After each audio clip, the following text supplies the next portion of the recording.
While I'm on the subject of closet renovations, here's a little tip for you.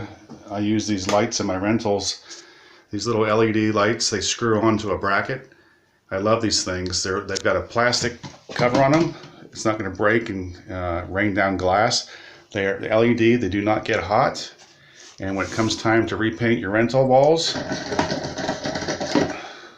boom, you're ready for paint. It comes with a socket adapter right here, and they're super simple to put on. And the thing with closets, you got to worry about fire.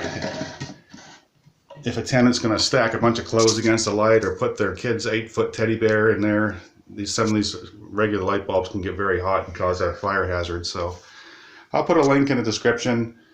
I recommend these lights. They last a long time, minimal power. They're fantastic, lightweight, cheap, replaceable.